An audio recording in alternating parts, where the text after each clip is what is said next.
नमस्कार दोस्तों, आज हम बात कर रहे हैं ईवीजीसी के सेशन में स्किल्स की। स्किल्स पे हालांकि हम कुछ डिस्कशन कर चुके हैं, लेकिन बीच में रह गया था, तो आई थॉट दैट इसको ऑल ओवर शुरुआत से ही शुरू किया जाए। स्किल्स होते क्या हैं? स्किल्स को जब हम समझने की कोशिश करते हैं तो उन्हें हम समझ सकते हैं ट्रेनिंग, एक्सपीरियंस, इन दोनों के योग के रूप में। What is training? आपने एक बीएड कोर्स ज्वाइन किया, उस बीएड कोर्स के दौरान जो आपको कार्य करवाया गया वो आपकी प्रोफेशनल ट्रेनिंग थी। फिर आपने उसको लागू किया फील्ड में जाकर के और लोगों से बातचीत की, उनको पढ़ाया, वो आपका एक्सपीरियंस है। आपका एक्सपीरियंस और ट्रेनिंग दोनों को जोड़ दें तो वो डेवलप करता है आपके अंदर क्या? सबसे पहले प्रोफिशिएंसी। प्रोफिशिएंसी का मतलब होता है कि आप किसी कार्य को करने में लगातार आपकी सक्सेस बनी हुई है, तो आप प्रोफिशिएंट हैं। Second, facility. ये आपको फैसिलिटेट करता है और ताकि आप दूसरों को फैसिलिटेट कर पाए। और थर्ड, डेक्सटेरिटी या डेक्स्ट्रस होना। डेक्स्ट्रस होना मतलब स्किलफुल होना। दुनिया भर में लोग दो तरीकों से जाने जाते हैं। एक होते हैं जो लेफ्ट हैंड का यूज करते हैं, दूसरे होते हैं जो राइट हैंड का यूज करते हैं। एक चलन है, कन्वेंशनली डेक्स्ट्रस उन्हें बोला जाता था जो कि राइट हैंड का यूज करते थे, और लेफ्ट हैंड का यूज करने वाले नॉन डेक्स्ट्रस माने जाते थे। यहां से इस शब्द का उदय हुआ डेक्स्ट्रस। अब कुछ लोग ऐसे होते हैं जो दोनों हाथों का इस्तेमाल कर लेते हैं, लाइक सचिन तेंदुलकर, बॉलिंग के लिए एक हाथ का, बैटिंग के लिए दूसरे हाथ का, या फिर दूसरे खेलों के लिए अन्य लोगों का आप देख सकते हैं, जैसे एक वो कुछ क्रिकेटरों या कुछ अन्य लोगों को देख सकते हैं। सौरव गांगुली, सचिन तेंदुलकर नहीं, सौरव गांगुली बेसिकली। या फिर सचिन तेंदुलकर का केस ये देखा जा सकता है कि वो बॉलिंग बैटिंग सब कर लेते हैं, लेकिन सौरव गांगुली कि वो लेफ्ट हैंड से बॉलिंग करते, लेफ्ट हैंड से बैटिंग करते थे, शायद राइट हैंड से बॉलिंग करते थे, ऐसा कुछ था। तो ऐसे लोगों को एम्बीडेक्स्ट्रस कहा जाता है। The one who are ambidextrous, यानी कि वो प्रैक्टिकल लाइफ में और उनके थियोरेटिकल वे में दोनों में स्ट्रांग होने की उनके अंदर क्षमता होती है। ऐसे लोगों के लिए एम्बीडेक्स्ट्रस वर्ड का यूज किया जाता है। तो तीन चीजों से ये आपके अंदर पहचानी जाती है कि आप स्किलफुल हैं। एक तो आपकी डेक्सटेरिटी, फैसिलिटी एंड प्रोफिशिएंसी, और ये डेवलप हो पाती है आपकी ट्रेनिंग और एक्सपीरियंस से। तो अगर आप सही रूप से ट्रेंड हैं और आपने अगर फील्ड में लोगों के साथ, क्लाइंट्स के साथ काम किया है, तो आप एक्सपीरियंस है। इस तरीके से आपकी ट्रेनिंग और आपका एक्सपीरियंस मिलकर के आपको फैसिलिटी, प्रोफिशिएंसी और डेक्सटेरिटी को डेवलप करने में बेहतर करता है। डेक्सटेरिटी मतलब होता है निपुणता, ठीक है ना। प्रोफिशिएंसी यानी कि कॉन्टिन्यूअस, यानी कि लगातार सक्सेस अचीव करने की क्षमता।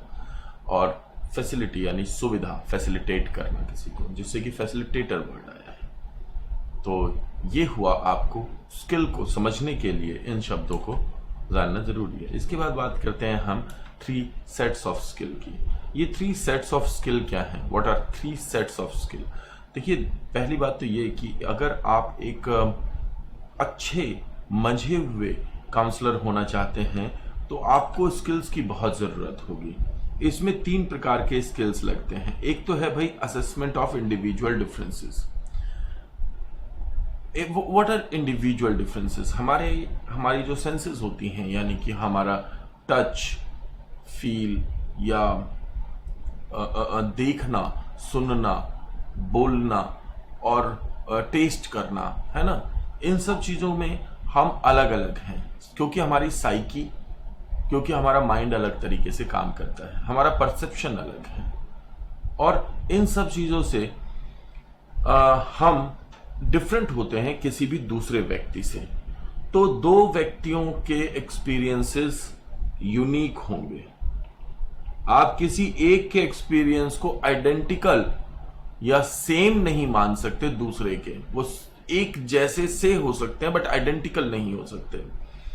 अब इसको असेस करना, इसका आकलन करना बहुत जरूरी है, क्योंकि जब तक आप 2 इंडिविजुअल्स के अलग अलग एक्सपीरियंसेस को अलग तरीके से नहीं देख पाएंगे, तब तक आप उनके बारे में किसी एक जगह पे नहीं पहुंच पाएंगे कि इस व्यक्ति के थॉट, फीलिंग और बिहेवियर में क्या है, थॉट, फीलिंग और बिहेवियर में क्या है। क्योंकि वो जो थॉट, फीलिंग और बिहेवियर है, आप उसे करेक्ट करके बेहतर होते हैं। तो काउंसलर का काम होता है क्लाइंट की हेल्प करना, ताकि वो ये देख पाए कि उसको कहां पे बिहेवियर मॉडिफिकेशन की जरूरत है। तो ये जो बिहेवियर मॉडिफिकेशन स्किल है, हर कोई, किसी को ऐसा तो होता नहीं कि आप ये कर लो तो आप ऐसा हो जाएगा। इससे हर व्यक्ति उस चीज को करने के लिए तैयार तो नहीं हो जाता। उसके लिए एक स्किल की जरूरत होती है, ताकि आप सामने वाले व्यक्ति को रियलाइज करवा सकें कि उसको अपने अंदर कहां पे परिवर्तन लाने होंगे।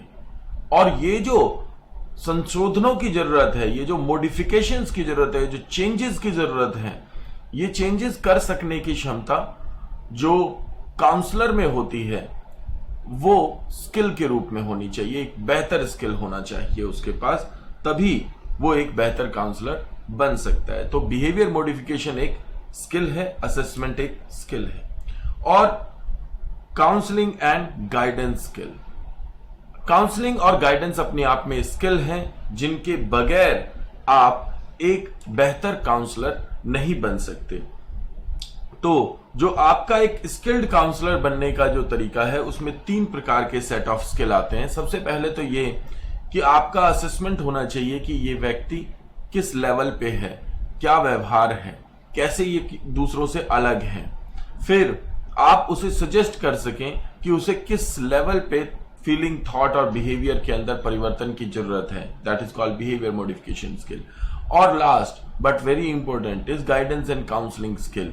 आपको किस तरीके से किसी को गाइड करना है, किस तरीके से किसी को काउंसल करना है, ये एक अपने आप में स्किल है। यही है 3 सेट ऑफ स्किल्स जो सबसे पहले एक काउंसलर को जरूरी होते हैं। तो आई होप यू अंडरस्टैंड। आगे बढ़ते हैं और देखते हैं डेवलपिंग एन इफेक्टिव साइकोलॉजिस्ट। एक बेहतर साइकोलॉजिस्ट, एक बेहतर मनोवैज्ञानिक होने के लिए आपको किस चीज की जरूरत होती है? तो बेसिक स्किल्स और कॉम्पिटेंसीज। तो ध्यान रखिएगा, जब हम बात करते हैं स्किल्स की, तब हम बात कर रहे हैं बेसिकली कॉम्पिटेंसीज की, क्षमताओं की। बिना कॉम्पिटेंसीज के कुछ नहीं है। अगर आपसे कल पूछा जाए कि आपके अंदर कॉम्पिटेंसी कैसे आती है, कॉम्पिटेंसी यानी क्षमता किसी कार्य को करने की, तो वो क्षमता कैसे आती है आपके अंदर, तो आप कहेंगे ट्रेनिंग के थ्रू और एक्सपीरियंस के थ्रू, ट्रेनिंग के थ्रू और एक्सपीरियंस के थ्रू। तो ट्रेनिंग और एक्सपीरियंस से आप प्रोफिशिएंसी, डेक्सटैरिटी और फैसिलिटी डिवेलप करते हैं, and that is called your 3 sets of skill. तो इन 3 सेट्स ऑफ स्किल से आप कॉम्पिटेंट होते हैं। तो आपकी जो कॉम्पिटेंसी है एक साइकोलॉजिस्ट के रूप में, identified for becoming an effective psychologist fall into 3 broad sections. कि ये जो कॉम्पिटेंसीज हैं ये 3 ब्रॉड सेक्शन में आती हैं कि हमें कैसे करना चाहिए। तो सबसे पहले होते हैं जनरल स्किल्स, यानी कि सामान्य कौशल। दूसरा होता है ऑब्जर्वेशनल स्किल, अर्थात अवलोकन के कौशल। और तीसरा होता है स्पेसिफिक स्किल, इट मीन्स विशिष्ट कौशल। तो सामान्य कौशल, अवलोकन का कौशल और विशिष्ट कौशल, ये 3 प्रकार के कौशलों की जरूरत होती है आपको। कौशल की जरूरत क्यों होती है? देखिए, आप उसी कार्य के लिए जाने जाते हैं, उसी कार्य को सही तरीके से कैरी आउट कर सकते हैं जिस कार्य के लिए आप के पास में कुशलता है। कुशलता होने का मतलब ये है, पहली बात तो आपको इसकी नॉलेज है, आपके अंदर इसका एटीट्यूड है, आपका बिलीफ सिस्टम है, और फिर आपने इसे करके भी देखा हुआ है। जो ऐसा हो जाता है हम उसे बोलते हैं स्किल्ड पर्सन। साइकोलॉजी में आपने बहुत कुछ पढ़ा हुआ है, आपने बहुत कुछ समझा हुआ है, बहुत कुछ याद किया हुआ है, पर जब तक आपने फील्ड में करके नहीं देखा, क्लाइंट के साथ, पार्टिसिपेंट के साथ इन्वॉल्वमेंट नहीं रखा, तब तक आप इस पे कुछ नहीं कह सकते, तब तक आप एक स्किल्ड वर्कर, एक स्किल्ड साइकोलॉजिस्ट नहीं है। तो स्किल्ड साइकोलॉजिस्ट होने के लिए आपको जरूरत होती है जनरल स्किल्स की, स्पेसिफिक स्किल्स की और ऑब्जर्वेशनल स्किल्स की। अगर हम बात करें कुछ स्पेसिफिक स्किल्स की। तो स्पेसिफिक स्किल दिए थे सबसे पहले जिनकी बात करें तो सिगमंड फ्रॉइड ने। ऑब्जर्वेशनल स्किल पे सबसे ज्यादा जो काम किया है वो जॉर्ज हर्बर्ट मीड ने किया है, या फिर बाद में आप देखते हैं ताजफेल का काम इस पे बहुत ज्यादा है, और बाद में आप देखते हैं बेंडूरा का काम बहुत ज्यादा है। तो जॉर्ज हर्बर्ट मीड, बेंडूरा और ताजफेल आपको याद रखने हैं ऑब्जर्वेशनल स्किल के लिए। स्पेसिफिक स्किल्स में मुख्य रूप से शुरुआती साइको एनालिस्ट आएंगे जिन्होंने की स्पेसिफिक स्किल्स दिए थे कि वो सिर्फ काउंसलिंग के एरिया के लिए ही लागू होते हैं। जनरल स्किल्स की बात की जाए तो टीचिंग से लेकर के और साइकोलॉजी के नॉर्मल जनरल स्किल्स सिमिलर से ही हैं। तो सबसे पहले बात करते हैं जनरल स्किल्स की। जनरल स्किल्स क्या होते हैं, यानी कि सामान्य कौशल कौन से हैं। सामान्य कौशल की बात कर रहे हैं हम। अब जब हम सामान्य कौशल की बात कर रहे हैं जनरल स्किल की, तो इसमें सबसे पहला वो स्किल होना चाहिए या होता है जो कि हम सभी को किसी भी फील्ड में जरूरी है। हम सभी को किसी भी फील्ड में जरूरी है। That is called intellectual. Intellectual यानी कि बुद्धि। आपका बुद्धि से संबंधित जो स्किल है वो किसी भी क्षेत्र में जरूरी होता है, राइट। तो ये हुआ जनरल स्किल। और दूसरा हुआ पर्सनल स्किल। अब पर्सनल स्किल क्या हुआ और इंटेलेक्चुअल स्किल क्या हुआ। इंटेलेक्चुअल स्किल फॉर एग्जांपल, अगर मैथ्स का एक क्वेश्चन सॉल्व करना है तो उसके लिए जिस चीज की आपको जरूरत है वो मैथमेटिकल एक्यूमेन की जरूरत है। एक्यूमेन यानी क्षमता। अब ये जो मैथमेटिकल एक्यूमेन है आपके अंदर, ये कैसे डेवलप होगा? With the help of intelligence. Intelligence यानी इंटेलेक्चुअलिटी, कि आपको फार्मूला पता है या नहीं, आपको वो अंडरस्टैंडिंग आती है या नहीं, और ये सारी चीजें उसके अंदर शामिल हो जाएंगी। तो इस तरीके से चाहे आप एक मैन काउंसलर हैं, विमेन काउंसलर हैं, आपको जरूरत पड़ेगी उस इंटेलेक्चुअलिटी की। पर्सनल स्किल क्या होते हैं? What are personal skills? Personal skills क्या होते हैं?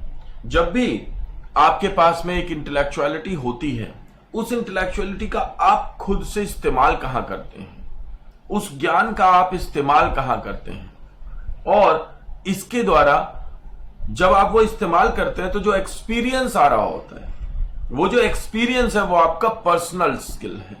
तो आपका एक्सपीरियंस आपका पर्सनल स्किल है। इंटेलेक्चुअल, तो इंटेलेक्चुअलिटी को डायरेक्टली कनेक्ट किया जा सकता है किससे? ट्रेनिंग से। और पर्सनल स्किल को डायरेक्टली जोड़ा जा सकता है एक्सपीरियंस से। अगर हम इसको वापस जाएं, वी विल गो बैकवर्ड, और आपके ग्रेजुएशन के बाद जो आपने कोर्स किए या उससे पहले जो कोर्स किए उसमें कुछ प्रोफेशनल कोर्स उठाएं, जैसे बीएड। तो बीएड के कोर्स में सिर्फ क्लास में पढ़ाया नहीं जाता, आपको टीपी भी करवाई जाती है, टीचिंग प्रैक्टिस की। आपको जाना है स्कूल्स में, वहां पे पढ़ा करके देखना है कि आप कैसा पढ़ाते हैं। ये आपको कुछ एक्सपीरियंस देगा, ये आपकी एक तरीके की इंटर्नशिप होती है। तो इंटेलेक्चुअल स्किल तो आपने डेवलप कर लिए कहां? प्रोफेशनल ट्रेनिंग के दौरान। लेकिन जो पर्सनल स्किल है उसके लिए आपको कहां भेजा गया? स्कूल्स में एक्सपीरियंस लेने के लिए। इस तरीके से आपके अंदर जनरल स्किल्स को डेवलप किया गया। These general skills are important. Now we come to observational skill. What is observational skill? आपकी जो बुक है, यानी जो हमारी वाली बुक है साइकोलॉजी बाय दीपक शर्मा, उसमें लगभग पेज नंबर 62 के आसपास आपको ये सेक्शन मिल सकता है जहां पे कि बेंडूरा ने समझाया है कि ऑब्जर्वेशनल लर्निंग क्या होती है। अब अगर हम ऑब्जर्वेशनल लर्निंग की बात करें तो ऑब्जर्वेशनल लर्निंग में attention, watch and listen carefully, ये तीन चीजें हैं। और अटेंशन कहां से आती है? सबसे पहली बात तो याद रखिए, जहां अटेंशन होगी वहीं लर्निंग होगी। जहां अटेंशन होगी वहां लर्निंग होगी। भाई, एक साइकोलॉजिस्ट या काउंसलर कर क्या रहा है? वो पार्टिसिपेंट, क्लाइंट या काउंसली के बारे में लर्न ही तो कर रहा है, सीख ही तो रहा है। तो सीखने के लिए उसे किस चीज की जरूरत है? उसे ऑब्जर्व करने की जरूरत है। अब हम ऑब्जर्व का मतलब क्या होता है, मतलब देखने में और ऑब्जर्व करने में क्या अंतर होता है। देखना मतलब होता है कि हम जब किसी भी जगह देख रहे हैं तो बहुत सारी चीजें देख रहे हैं। मैं देख रहा हूं एक कमरा है, एक गेट है, दरवाजे हैं, एसी है और लाइटिंग है, बहुत सारी चीजें हैं। आप भी बहुत सारी चीजें देख रहे हैं। उसमें से किन चीजों को आप ध्यानपूर्वक देख रहे हैं? तो देखना और ध्यानपूर्वक देखना, सीइंग और वॉचिंग आर डिफरेंट। तो ये जो ध्यानपूर्वक देखना होता है, इसके द्वारा हम उसको एक्सेप्ट कर रहे हैं, उसे आत्मार्पित कर रहे हैं, उसे समझने की कोशिश कर रहे हैं। लेकिन अब हमारा एरिया ऑफ इंटरेस्ट अलग अलग है। आपने एक फिल्म देखी, उस फिल्म के अंदर आप गए हैं, आपकी बहन गई है, आपके पिता गए हैं, आपकी गर्लफ्रेंड है, मम्मी है और एक छोटा बेटा भी है। आप सब गए देखने के लिए। फिल्म चल रही थी बाहुबली। अब मम्मी जो है वो तो बाहुबली की बीवी की साड़ी देख रही है और आप बाहुबली की भुजाएं देख रहे हैं। आपकी गर्लफ्रेंड और बहन दोनों ही अच्छे अच्छे जेवरात देखने में लगी है, या सेटिंग जो आसपास में हो रखी है कि यार कहीं घूमने के लिए चलेंगे, बिकॉज उनका इंटरेस्ट घूमने में है। और वो जो बच्चा है उसका सारा ध्यान उस हाथी घोड़े और उस वैभवता पे है। और पापा बेचारे बाहुबली की मम्मी के कष्ट को देख रहे हैं, अरे बेचारी। यानी एक्चुअल में आपका अटेंशन जहां पे होगा आप वहीं रिटेन करेंगे। आप किसी चीज को धारण तभी कर पाएंगे जब आप अटेंटिव होंगे, यानी अवधान। अटेंशन का मतलब अवधान। जहां अवधान होगा वहीं अधिगम होगा। अब अवधान कहां होगा, यह भी बड़ी बिग चीज है। एक बच्चा अपनी क्लासरूम में पढ़ने में हिचकता है, सीखने में हिचकता है, वही जब स्कूल की ग्राउंड में चले जाता है, यानी स्पोर्ट्स फील्ड में जाता है, वो तुरंत लर्न कर लेता है, क्योंकि वहां पे वो अटेंटिव है और यहां पे वो अटेंटिव नहीं है। अटेंशन का ये रोल है। अब अटेंशन कहां पे होगी? मैंने आपको जो एग्जांपल दिया, आपके फैमिली द्वारा सिनेमा में गए, वहां पे अटेंशन का मतलब क्या है? अटेंशन कहां पे होगी? जहां आपका इंटरेस्ट है। तो अटेंटिव होंगे आप अपने इंटरेस्ट के अकॉर्डिंगली। तो अगर आपने किसी चीज में इंटरेस्ट को जगा लिया, आजकल टीचर्स की गलती कहां पे होती है? वो बच्चे के इंटरेस्ट को नहीं जगाते, और वो जो ज्ञान हो जाता है फिर वो जबरदस्ती का हो जाता है। बच्चा अगर अटेंटिव रहे भी तो कितनी देर रहे? इंटरेस्ट नहीं है तो ध्यान हट गया, और ध्यान हट गया तो वो क्या कहते हैं, कुछ होता है, वो दुर्घटना घटी तो सुरक्षा हटी, दुर्घटना घटी, कुछ करके इस तरीके से होता है। तो अगर आपने ध्यान हटाया, ध्यान बटाया, तो आपका जो ज्ञान है उससे संबंधित चीजें जो समझनी थी आपको, वो समझ नहीं बनेगी। तो इंटरेस्ट, अटेंशन, ये दोनों अगर करके और फिर आप किसी चीज को देख रहे हैं, तो इसका अर्थ क्या है? इसका अर्थ है ऑब्जर्वेशन। ऑब्जर्वेशन एक स्किल होता है। ऑब्जर्वेशन एक स्किल होता है। कुछ लोग मोटी मोटी चीजें, यानी कि जो ऊपरी सतही चीजें होती हैं वो देख पाते हैं, कुछ अंदर की चीजों को भी ऑब्जर्व कर लेते हैं। That is called observational skill. इसके लिए जरूरत क्या होती है? इसके लिए जरूरत होती है attention, watch and carefully listen. तीन चीजें अगर आप करते हैं, इस पे ध्यान लगाते हैं, आपकी अंडरस्टैंडिंग बेहतर हो जाएगी। जो बाबा लोग आपने देखे होंगे, जैसे कि सदगुरु जग्गी वासुदेव, या फिर somebody लाइक कोई प्रोमिनेंट सा कोई बाबा हो, वो लोग क्या करते हैं? वो ध्यान देते हैं हर एक छोटी छोटी डिटेल्स पर, और उसी डिटेल्स से वो अपने बात करने के लिए उस इश्यू को निकाल लेते हैं, दूसरे व्यक्ति को समझ पाते हैं ज्यादा जल्दी। And that is called observational skill.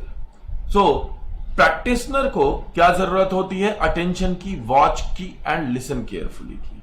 तो watch carefully and listen carefully, तो इसके कुछ स्टेप्स में आप इसे कर सकते हैं। Pay close attention to your physical surrounding, अपने आसपास की जो फिजिकल सराउंडिंग है, जो दिख रहा है, जो भौतिक रूप से जो जीवन चल रहा है, जिसे आप सेंस कर सकते हैं, अपनी इंद्रियों द्वारा महसूस कर सकते हैं, अनुभव कर सकते हैं, देख सकते हैं। इस अनुभव के द्वारा आपका ऑब्जर्वेशन बेहतर होता है। बस शर्त है कि आप उस सराउंडिंग को देख करके क्वेश्चन करें। हु, कौन, व्हाट, व्हेन, वेयर, हाउ। हम जितने प्रकार के क्वेश्चन करेंगे उतना बेहतर हमारा ऑब्जर्वेशनल स्किल होता जाएगा। अब हम ये सारे क्वेश्चन करते हैं, हमारे अंदर ये सारे क्वेश्चन चलते हैं, लेकिन उन एरियाज में जहां पे हमारा इंटरेस्ट है, क्योंकि वहां पे हम अटेंटिव होते हैं। और जहां पे हमारा इंटरेस्ट नहीं है वहां नहीं होता। इसलिए जब आप पेडागॉजी वगैरह के क्वेश्चंस का हल करते हैं तो उसमें सबसे महत्वपूर्ण चीज होती है कि अगर मेथड में फ्लॉ है तो मेथड को ठीक करने की बजाय आप ध्यान दीजिए, इंटरेस्टिंग बनाइए मेथड को, वो अपने आप फ्लॉ खत्म हो जाएगा। अगर बच्चा पढ़ना नहीं चाह रहा है, भाग जा रहा है, कुछ भी कर रहा है, इंटरेस्टिंग बना दीजिए लेसन को। इंटरेस्ट बड़ा महत्वपूर्ण चीज है, ठीक है ना। हम इंटरेस्ट इन्वेंटरी भी करवाएंगे आपको कि इंटरेस्ट के लिए कौन सा क्वेश्चनियर लगता है, क्यों लगता है, कैसे लगता है और कैसे उसे रिजॉल्व करना है। We will come back to it. तो चलिए, तो पे क्लोज अटेंशन यानी बहुत ध्यान पूर्वक उस पे ध्यान देना, अपने फिजिकल सराउंडिंग पे, अपने फिजिकल एनवायरमेंट पर। सेकेंड है be aware of people's reaction, emotion and motivations. तीन चीजें। रिएक्शन, रिएक्शन का अर्थ क्या हुआ? What is reaction? Reaction is behaviour, लोगों के बिहेवियर पे ध्यान दीजिए। सेकेंड, इमोशंस, उनकी फीलिंग्स पे ध्यान दीजिए। एंड देन मोटिवेशंस, मोटिवेशन यानी वो अभिप्रेरित किस चीज को करने के लिए है, तो उनका जो थॉट प्रोसेस है उसमें जो मोटिवेशन काम कर रही है, जो अभिप्रेरणा काम कर रही है, उस पर ध्यान दिए। तो अभिप्रेरणा, फीलिंग्स और रिएक्शन यानी प्रतिक्रियाओं को ध्यानपूर्वक देखना, उनसे जागरूक होना। अवेयर होना यानी ध्यानपूर्वक देखना कि एक प्रकार का रिएक्शन व्यक्ति कब करता है। जब ये आप समझ पाएंगे तो ये तरीका होगा आपको बेहतर होने का। नेक्स्ट है ask questions that can be answered while observing. Ask questions that can be answered while observing. आपके पास एक क्लाइंट आता है और आप उसे ऑब्जर्व कर रहे हैं। जब आप उसे ऑब्जर्व कर रहे हैं तो उसको यहां पे जो इशू है वो है बेसिकली सिचुएशन। आपको क्या करना होता है? आपको सिचुएशन क्रिएट करनी होती है, क्योंकि एक पर्टिकुलर सिचुएशन में एक व्यक्ति एक पर्टिकुलर बिहेवियर करता है। आपको वो पर्टिकुलर बिहेवियर चाहिए, तभी तो आप असेस कर पाएंगे। तो वो जो सिचुएशन है, क्वेश्चन क्या हो गया? क्वेश्चन एक सिचुएशन हो गया, और इस सिचुएशन के लिए रिजॉल्व क्या हो गया? आंसर हो गया क्लाइंट का। तो आपको एक पर्टिकुलर सिचुएशन में पर्टिकुलर क्वेश्चन पूछना है, एक सिचुएशन क्रिएट करनी है। वो सिचुएशन आपको ऑब्जर्व करवाएगी, ऑब्जर्वेशनल स्किल आपका बेहतर होगा उससे, और आपको इंफॉर्मेशन भी मिलेगी। Observe with N optimistic curiosity. What is curiosity? Curiosity पे जो सबसे अच्छा काम है, जो आपको पढ़ना जरूर चाहिए, वो है पियाजे का काम। पियाजे ने अच्छे खासे 15 to 20 पेजेस लिखे हैं। जेनेटिक एपिस्टेमोलॉजी नामक पुस्तक है 1956 की उसमें। एंड व्हाट ही राइट्स कि जब व्यक्ति पैदा होता है एक बालक के रूप में, जब वो पैदा होता है नवजात शिशु, तो उसके अंदर ये क्यूरियोसिटी हमेशा होती है।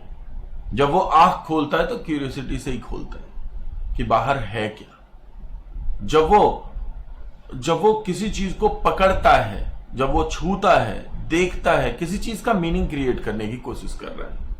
ये क्यूरियोसिटी कैसी हो सकती है? एक होती है ऑप्टिमिस्टिक क्यूरियोसिटी, एक होती है पेसिमिस्टिक क्यूरियोसिटी। जब पेसिमिस्टिक होगी तो पहले ही आप जिज्ञासु हैं, जिज्ञासा कहते हैं क्यूरियोसिटी मतलब, तो आप जिज्ञासु हैं कि आपको ये जानना है, लेकिन आपको पहले ही लगता है यार शायद मैं ढूंढ नहीं पाऊंगा इसको, तो आपकी जो अप्रोच होगी वो कंप्लीट नहीं होगी। इसलिए आपको किस चीज की जरूरत है? Observe with N optimistic curiosity. And next, be ethical.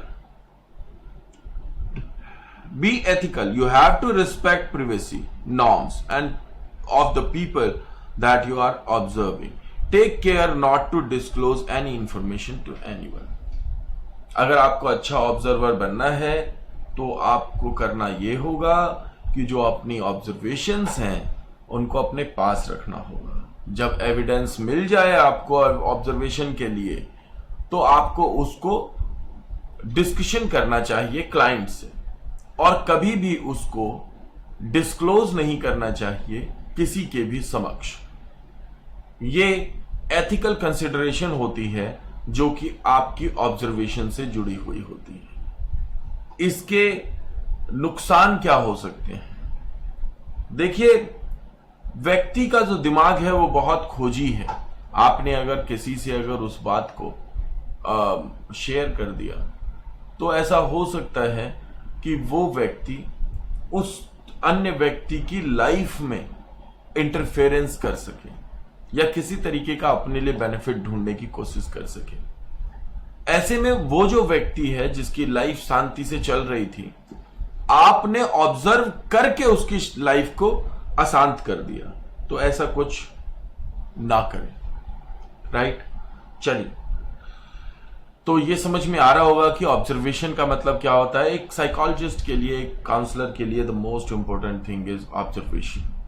और ऑब्जर्वेशन हर एक मोमेंट से लेकर के हर एक छोटी मोटी चीज तक हर एक चीज को ऑब्जर्व करना चाहिए। ऑब्जर्व करते समय बहुत सारे क्वेश्चन पूछने चाहिए। क्वेश्चन खुद से भी पूछने चाहिए और पार्टिसिपेंट से भी पूछने चाहिए, ताकि पार्टिसिपेंट जब आंसर दे तो उसको आप ऑब्जर्व कर सकें कि वो क्या सोच रहा है। इससे आपको एक राह मिलती है, आपको ये पता चलता है कि उसका सोचने का, उसका फील करने का और उसका कार्य करने का, बिहेवियर का, यानी कि फीलिंग, थॉट एंड बिहेवियर का उसका तरीका क्या है। और इस तरीके से आप फर्दर इन्वेस्टिगेशन को जारी रख सकते हैं। बिकॉज काउंसलिंग है क्या? एक लेवल तक तो इन्वेस्टिगेशन ही है। पहले आप इन्वेस्टिगेशन करते हैं, फिर आप असेसमेंट करते हैं, फिर इंटरवेंशन करते हैं, और फिर उसके बाद आप अपने सुझाव, एडवाइस, गाइडेंस एंड काउंसलिंग देते हैं, और उसके बाद फॉलो अप करते हैं। यही स्ट्रक्चर है। तो you are an investigator. Every good investigator observes quietly, and when it is observed then it is absorbed. तो पहले ऑब्जर्व करें और फिर एब्जॉर्व कर जाएं, यानी पहले उसको अवलोकन करें और उसके बाद उसे आत्मसात कर लें। ये नहीं कि दूसरे लोगों तक उसको पहुंचाना आपका माध्यम नहीं है। नेक्स्ट इज, तो इसी में देखते हैं, already familiar with two major approaches to observation. दो प्रकार की ऑब्जर्वेशन की अप्रोच होती है। एक होती है अप्रोच बाहर से, दूसरी होती है अप्रोच अंदर से। तो अगर हम बात करें नेचुरलिस्टिक ऑब्जर्वेशन की, और दूसरी है participant observation. Naturalistic observation is एक नेचुरल वे, एक प्राकृतिक तरीका होता है ऑब्जर्व करने का, जिसके अंदर कि आप कुछ भी आपके आसपास हो रहा है तो उसको आप ऑब्जर्व करते हैं, लेकिन ये एटिक होता है। कैसा होता है? एटिक होता है। एटिक मतलब आउटसाइडर। ये आउटसाइड ऑब्जर्वेशन होती है। आप एक बाहरी होते हैं व्यक्ति जो कि इसमें ऑब्जर्व करते हैं। पार्टिसिपेंट ऑब्जर्वेशन में एमिट ऑब्जर्वेशन होती है। You become part of the people, you go and meet the people. आप उसका हिस्सा बन जाते हैं, उस रिलेशनशिप को, उस बॉन्ड को बना लेते हैं। तो आंतरिक रूप से आप ये ऑब्जर्वेशन करते हैं, ये बाहरी रूप से। क्योंकि ऑब्जर्वेशन को बहुत ज्यादा यूज किया जाता है एथनोग्राफिक रिसर्च में। एथनोग्राफी जो होती है वो दो प्रकार की होती है, एक एमिट होती है, एक एटिक होती है। कम्युनिटी के अंदर से की जाती है, कम्युनिटी को बाहर से स्टडी किया जाता है। ऑब्जर्वेशन भी इसी तरीके से दो प्रकार की होती है, इसी ऑब्जर्वेशन के बेस पे ही रखा गया है कि ये दो प्रकार से है। तो एक होती है जिसमें कि आप किसी भी चीज को ऑब्जर्व कर रहे हैं, दूसरा होता है जिसमें आप जिस पर्टिकुलर व्यक्ति को ऑब्जर्व करना है, पहले आपने उससे रिलेशनशिप डेवलप किया और उसके बाद उसे आपने ऑब्जर्व किया। So that is kind of participant observation. Obviously participant consent के साथ, जिसको ऑब्जर्व कर रहे हैं उसके कंसेंट के साथ, उसकी रजामंदी के साथ होना चाहिए ये कार्य। तो इसको आप थोड़ा सा ध्यान रखें। ये मेजर अप्रोचेस हैं ऑब्जर्वेशन की। Next is specific skill. तो सबसे पहले हमने बात की जनरल स्किल की, फिर बात की ऑब्जर्वेशन स्किल की, और अब बात कर रहे हैं स्पेसिफिक स्किल की। स्पेसिफिक स्किल यानी कि वो विशिष्ट कुशलता या विशिष्ट कौशल, जिसमें सबसे पहले आता है कम्युनिकेशन स्किल। कम्युनिकेशन में है speaking, active listening and body language. Speaking skill, speaking भी एक स्किल है। कुछ लोग जब बात करते हैं तो हमें उनसे बात करने की इच्छा होती है, और कुछ लोग बात करते हैं तो हमारे वहां से भाग जाने की इच्छा होती है। तो एक्टिव लिसनिंग, हम इस पे काफी बात कर चुके हैं। Body language, gesture and posture पे भी बात की जा चुकी है। ये सब हिस्सा होता है कम्युनिकेशन का, कम्युनिकेशन स्किल का। दूसरे नंबर पे आता है psychological testing skill. Psychological testing skill यानी कुछ ऐसे टेस्ट्स होते हैं जिनको आपको कंडक्ट करना पड़ता है समस्या को जानने के लिए और जांचने के लिए। जैसे हमने बात की थी रोशा इंक प्लॉट की, मैन एंड ट्री की, man tree and house test की, या फिर ड्रॉ ए बैंड टेस्ट की, ड्रॉ ए फेस टेस्ट की, या फिर होते हैं रॉटर का सेंटेंस कंप्लीशन टेस्ट है, या फिर आइजिंग की पर्सनालिटी का इन्वेंट्री है, इंटेलिजेंस क्वेश्चनर है, या फिर 16 PF टेस्ट है। ऐसे बहुत सारे एटीट्यूड, इंटरेस्ट स्केल हैं, DBDI है, या बहुत सारे स्केल्स हैं जिनका हम इस्तेमाल कर सकते हैं, या फिर जो बहुत ज़्यादा यूज़ की जाती है जैसे MMPI है तो उसका इस्तेमाल किया जाता है। IQ टेस्टिंग है। इन चीज़ों के बारे में आपको पता होना चाहिए, इनकी आपको ट्रेनिंग होनी चाहिए, और आपने पहले से एक्सपीरियंस भी किया हुआ हो। तो आप लोगों ने इससे संबंधित एक्सपीरियंस किया हुआ है, आपने इन्हें कंडक्ट किया होगा, आपने इन्हें कैरी किया होगा, प्लस आपको इनके बारे में जानकारी होगी। ये आप कॉमन व्यक्ति को नहीं है जानकारी। तो यहां पे आपके अंदर आप एक स्किल्ड साइकोलॉजिस्ट बन जाते हैं जब आपको ये टेस्ट कंडक्ट करने आ जाते हैं। तो साइकोलॉजिकल टेस्टिंग स्किल यानी कि साइकोलॉजिकल टेस्टिंग की नॉलेज और साइकोलॉजिकल टेस्टिंग की का एक्सपीरियंस, ये दोनों चीजें जुड़ करके क्या बनेगा? Psychological testing skill. Interviewing skill, क्या आपके पास में इंटरव्यू का स्किल है? क्या आप किसी से क्वेश्चन पूछ सकते हैं? क्या किसी से आप कुछ बात निकलवा सकते हैं जो काम की हो, जो आपके काम की हो? ठीक है ना। तो ये क्या होता है? ये होता है इंटरव्यूइंग स्किल। और इसके बाद में आता है काउंसलिंग स्किल। काउंसलिंग स्किल के अंदर कुछ चीजें शामिल होती हैं जैसे empathy, positive regard and authenticity. तो क्या एम्पैथी है आपके पास में? ऑब्वियसली अगर प्योर एम्पैथी की बात करें तो वो दुनिया में किसी के पास में भी नहीं हो सकती। प्योर एम्पैथी कैन नॉट, मतलब pure empathy is a virtue. वो क्या होता है? वो बड़ी आइडियलिस्टिक स्टेट ऑफ वो है, माइंड है। आपको अगर आपको चोट लगेगी तो वो ऑब्वियसली आपको एहसास होगा। वो सेम एहसास मुझे हो सकता है क्या? नहीं हो सकता। दैट इज प्योर एम्पैथी, ये पॉसिबल नहीं है। लेकिन एक लेवल तक रीजनेबल एम्पैथी, एक लेवल तक जब हम बोलते हैं तो उसे कहते हैं रीजनेबल। तो रीजनेबल एम्पैथी पॉसिबल है, जो हम सबके अंदर हो सकती है। इसके लिए हमें अपने आप को तैयार करना पड़ता है। तैयार करने का बेसिक तरीका, एक व्यक्ति आ रहा है आपके सामने, उसको उसके कपड़ों से जज मत करो, उसे व्यक्ति से जज करो कि वो व्यक्ति है। Can you do that? जिस दिन आप ये कर पाए, जिस दिन अपने लिए जो स्टैंडर्ड बनाए आपने वही स्टैंडर्ड सामने वाले के लिए भी बनाए, उस दिन आपके अंदर एम्पैथी डेवलप होने लगेगी, थोड़ी से ज्यादा की तरफ। फिर आप इसे बढ़ा सकते हैं, फिर आप हर चीज पे जितना क्वेश्चन पूछेंगे, जितना क्रिटिसाइज करेंगे, उतनी ज्यादा एम्पैथी आपकी बढ़ती जाएगी। अपने आप को क्रिटिसाइज करें, ठीक है ना, तो उससे आपकी एम्पैथी ज्यादा बढ़ेगी। अपने अपनी कार्यों पर क्वेश्चन करें। दूसरा है पॉजिटिव रिगार्ड। कभी भी कोशिश करें कि गेन और पेन जैसे फंडों का ज्यादा इस्तेमाल ना करें। Give and take, barter. तू अगर ये करेगा तो ये मैं करूंगा, तूने अगर ये कर दिया तो मैं ये कर दूंगा, यदि ऐसा हो गया तो वैसा हो जाएगा, ये नहीं। पॉजिटिव रिगार्ड यानी सकारात्मक बिहेवियर का मतलब होता है कि तू चाहे कुछ भी कर, मैं तुझे पॉजिटिव रिगार्ड देता हूं। हर किसी की करनी का जो प्रतिफल है वो उसी को झेलना पड़ता है। And every individual born for self. अगर आप इतनी बात को अगर समझ लेते हैं तो आप बहुत ज्यादा टेंशन लेना बंद कर देंगे। एक्सेसिव टेंशन जब हम किसी के लिए लेते हैं, किसके लिए लेते हैं? जिसकी हम केयर करते हैं। बिकॉज एक्सेसिव केयर करते हैं। क्या इसकी जरूरत होती है, ये सोचने की जरूरत है। क्या हमें इसकी जरूरत है, क्या उसे इसकी जरूरत है? केयर एक लेवल तक होती है, रिगार्ड के लेवल तक। तो अनकंडीशनल पॉजिटिव रिगार्ड, आप केयर कीजिए, बहुत बढ़िया बात है, पर उसको आजादी भी तो दीजिए, फ्री विल। भगवान ने हमें पैदा किया, भगवान से ज्यादा हमारी कोई नहीं केयर करता, उसने हमें पैदा किया, ठीक है। लेकिन अब ये भगवान थोड़ी बताएगा कि मैं ब्रश सीधा ऐसे करूं या ऐसे करूं, या मैं अगला पांव कहां पे उठाऊंगा, रखूंगा।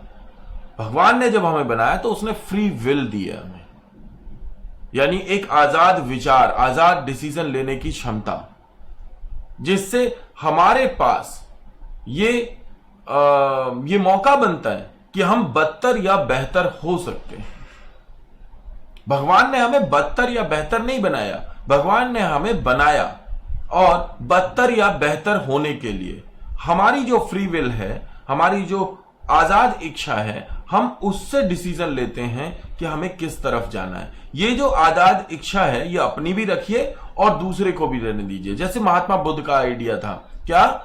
Live and let live. जो अगर आप केयर करना छोड़ देंगे तो क्या होगा? Live and let die.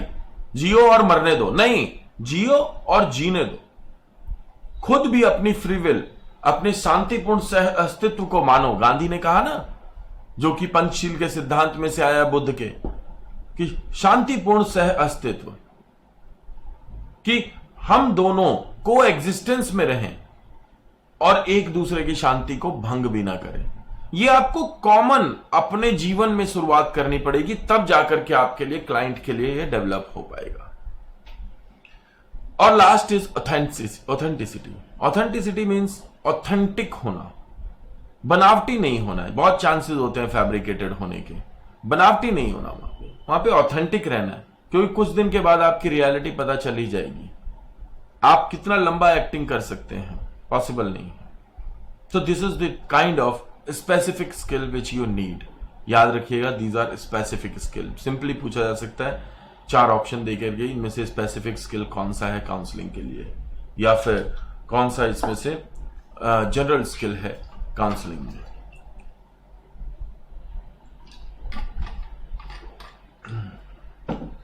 तो ऑब्जर्वेशन स्किल समझ में आया, जनरल स्किल समझ में आया और स्पेसिफिक स्किल समझ में आया।